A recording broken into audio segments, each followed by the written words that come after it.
আজ আমি কাঁকড়ার টক রান্না করবো, অর্থাৎ কাঁকড়াকে তেঁতুল দিয়ে টক রাখবো। তার জন্য কাঁকড়াগুলোকে আমি সুন্দরভাবে লবণ হলুদ মাখিয়ে নিয়েছি। দেখুন, মাখিয়ে নিয়ে এখন এটাকে আমি একটু ভেজে নেব। আর তেঁতুলের একটু তেঁতুল ভিজিয়ে রেখেছিলাম জলে, সেই জলটা সুন্দরভাবে ছেঁকে এই যে আমি জলটা রেখেছি। এখন আমি কড়াইয়ে তেল দিচ্ছি। কড়াইটা গরম হলে কড়াইয়ে তেল দেব।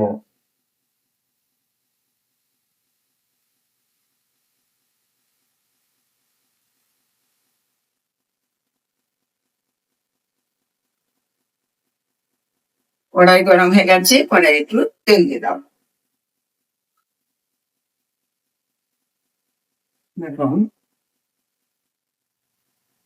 এই তেলের মধ্যে আমি কাঁকড়াগুলোকে দিয়ে দিয়েছি।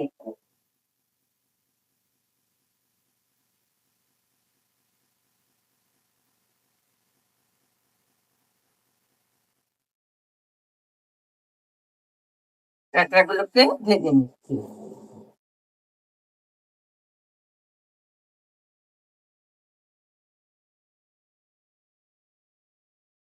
এটাই কোনো মশলাই লাগে না, টক রান্না করতে গেলে শুধু সর্ষে ফোড়ন দেওয়া লাগে, আর কিছু না।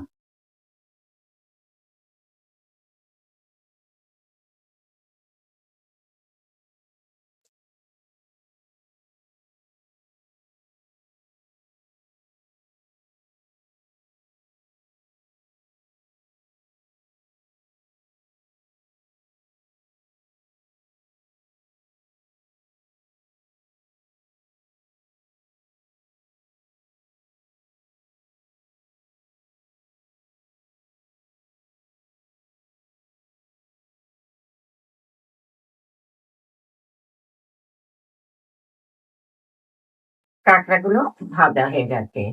এখন এর মধ্যে আমি দেখুন সেই তেঁতুলের জলটা দিয়ে দিচ্ছি।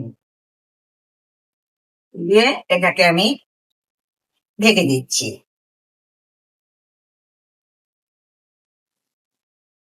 এখন আমি এটাকে নামিয়ে দেখবো যে ওটা ফুটছে কিনা।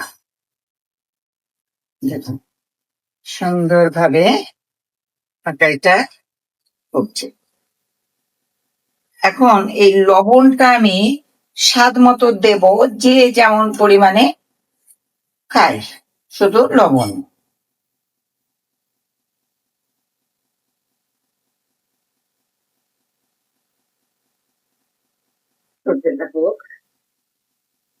এখন আমি দেখবো কেমন হয়েছে।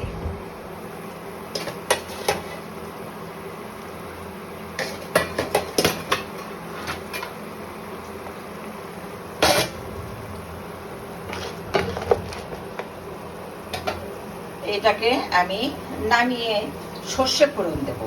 তার জন্য আমি এটাকে একটু নামিয়ে নিচ্ছি, এতে সর্ষে ফোড়ন দিচ্ছি। সর্ষেটা দিয়ে হয়ে গেল ভাজা, তখন আমি কি করছি, তার মধ্যে সেই কাঁকড়ার মধ্যে ঢেলে দিচ্ছি। ঢেলে দিলাম। এখন এর মধ্যে আমি সামান্য চিনি দিচ্ছি একটু, যেহেতু বেশি টক হয়ে যাচ্ছে এই জন্য চিনি দিয়ে আমি নাড়াচাড়া করে, আর কিছুই দেয়া লাগবে না, এটাকে আমি ঢেকে দিলাম। হতে থাকো। একটা সুন্দর ফুটছে, দেখুন। এবার আমি দেখি কতটা হয়েছে।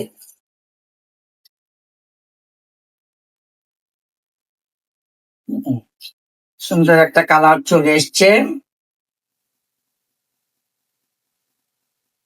আর একটু ঝোলটা কমুক।